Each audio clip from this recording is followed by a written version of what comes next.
Have you ever noticed that little voice inside your head that just never stops talking? It tells you what to do, what not to do, and sometimes it's just complaining about everything.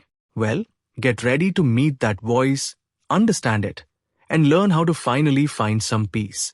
Today, we're talking about A New Earth, Awakening to Your Life's Purpose by the incredible Eckhart Tolle, published in 2009. This book isn't just about reading. It's designed to wake you up. The main idea, or big theme, of this book is all about how we often live our lives stuck in what Tolle calls our ego, that part of us that identifies with thoughts, possessions, and roles, causing a lot of unhappiness and conflict. But the super exciting news is that there's a new way to live, a new level of consciousness, or awakening, that helps us find deep joy and peace right now. This book matters because it shows us how to stop creating suffering for ourselves and others, and instead create a more peaceful world. So, who should read this? Anyone who feels a little lost, a little stressed, or like something is missing even when everything seems fine. If you're ready to explore who you truly are beyond your thoughts and feelings, this is for you. Are you ready to discover the magic hidden within you? Let's find out. Eckhart Tolle is a master at using simple stories to explain big ideas. Let me share a couple that really stuck with me. The lost ring. Imagine a woman who was very sick, battling cancer. One day, she realized her precious diamond ring, a family heirloom, was gone. She was so upset, angry, and convinced someone had stolen it. This ring wasn't just metal and a stone. It was part of a story, her identity. Eckhart Tolle, who was counseling her, didn't tell her what to do. Instead, he asked some powerful questions like, do you realize you'll have to let go of this ring soon anyway? And has who you are become diminished by this loss? After a few minutes of quiet, she realized something amazing. Her true self, her I amness, was still there, completely untouched by the loss of the ring. She found a deep sense of peace and joy, even as she was facing death. Later, the ring was found in the medicine cabinet. It was there all along. The duck with a human mind. This one is hilarious and so relatable. Have you ever seen two ducks fight? It's usually quick, right? They flap their wings, shake off the extra energy, and then peacefully swim away as if nothing happened. Now, imagine if that duck had a human mind. It would be thinking, I can't believe he did that. He thinks he owns this pond. I'll never trust him again. I bet he's plotting something. And it would keep thinking about it for days, months, even years. This is exactly what we humans do. We keep the fight alive in our heads long after it's over, feeding our unhappiness with all these negative thoughts. The duck's lesson? Flap your wings, let go of the story, and return to the peace of the present moment. So, what are the big lessons Eckhart Tolle wants us to learn? It all starts with understanding two main things. 1. The ego. Your inner pretender, the ego, is like a little pretend you inside your head. It's made up of all your thoughts about who you are, your name, your job, your stuff, your opinions, your past stories. This pretend you loves to feel special, important, and right. It's constantly comparing itself to others. I'm better than them. Or I'm not as good as them. And looking for more things to identify with to feel solid and real. But here's the secret. The ego isn't the real you. It's like a cloud covering up the sun. The sun is still there. It's just hidden. The ego is the main reason we feel unhappy, anxious, and get into conflicts, because it lives on separation and always wants more. The pain body, your grumpy cloud of feelings. Another big concept is the pain body. Think of it as a grumpy cloud of old sad, angry, or anxious feelings that live in your body. Every time you don't fully face a negative emotion, it leaves a little bit of pain behind, and these bits add up. This pain body loves to feed on negative thoughts and drama.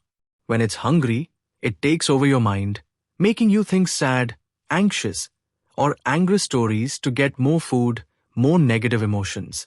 It even loves to cause arguments with others to feed on the drama. awakening and presence, finding your real self. The good news is we can escape this. The path out is called awakening or presence. It's about becoming aware of that voice in your head and those grumpy feelings, but without letting them become who you are. Instead of being lost in your thoughts, you become the awareness that notices the thoughts. This creates an inner space, a calm, still place inside you that is your true, beautiful self. It's like realizing you're not the clouds, but the vast, blue sky itself. Inner and outer purpose. Living with meaning. Tolle says we have two purposes in life.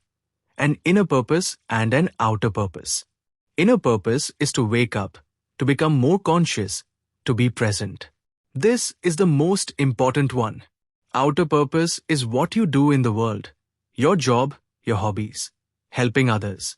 The trick is to make sure your outer purpose is aligned with your inner purpose. When you bring your full awareness, your presence, to everything you do, even small tasks become meaningful and powerful. Ready for some practical ways to bring these powerful ideas into your life? Here are some simple tips from the book. 1. Become a thought detective. Do this if you want to stop the endless chatter in your head. Try to catch the voice in your head as it's complaining or telling negative stories. Don't judge it, just notice it. When you notice the voice, you're not the voice anymore. You are the awareness behind it. This is the first step to freedom. 2. Practice non-reaction. Do this if you get easily upset or into arguments. When someone says or does something that usually makes you angry or defensive, try to pause. Realize that their behavior is often coming from their ego, their unconsciousness, not the real them. Don't take it personally. Just respond to the facts, not the drama. Do this if you complain a lot.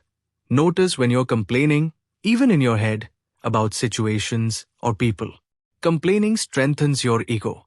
Instead, accept what is in the moment. 3. Feel your inner body.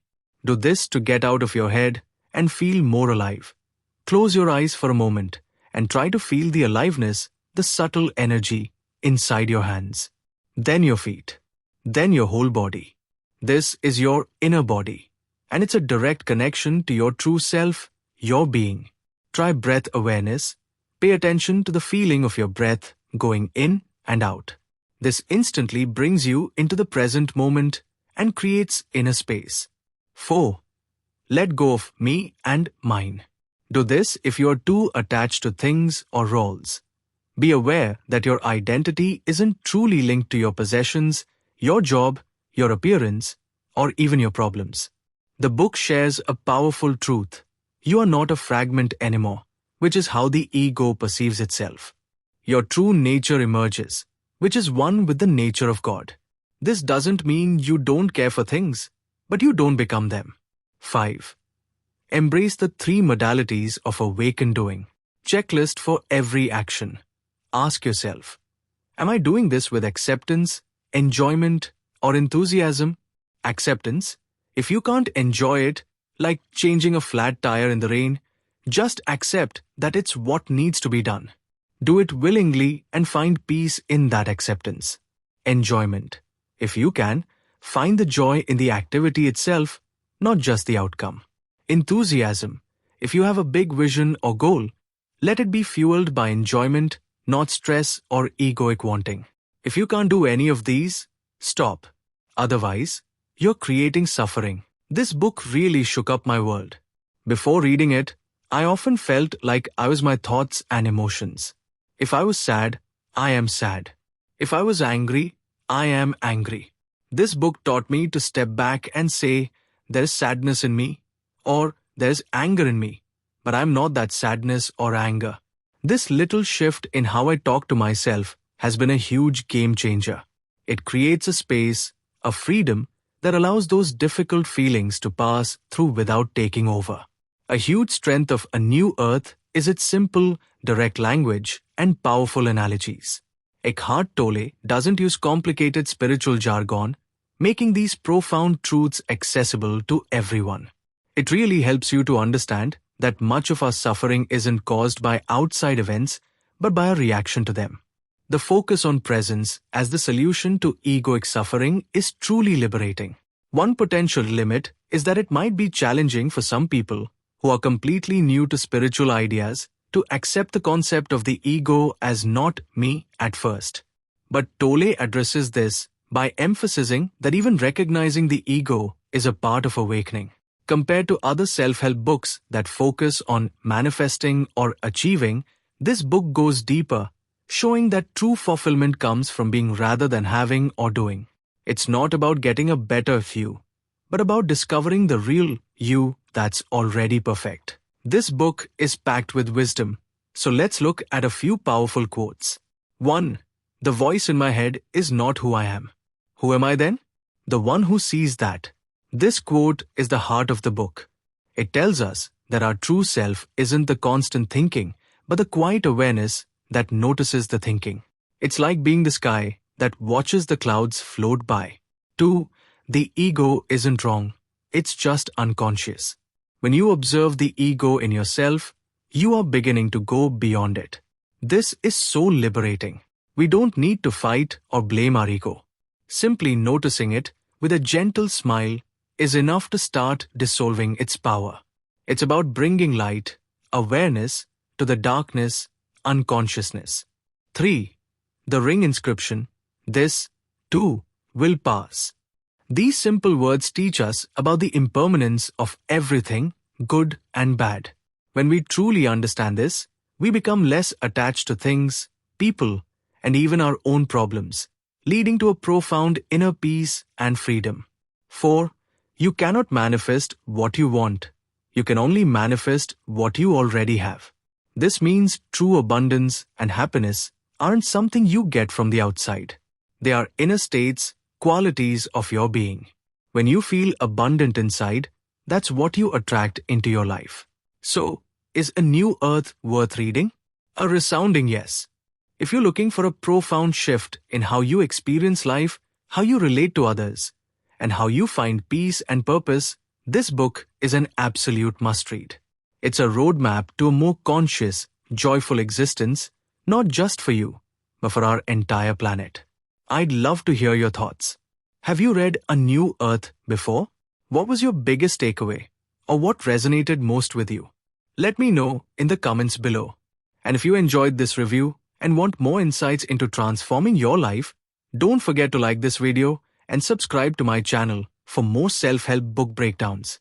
See you next time and keep awakening.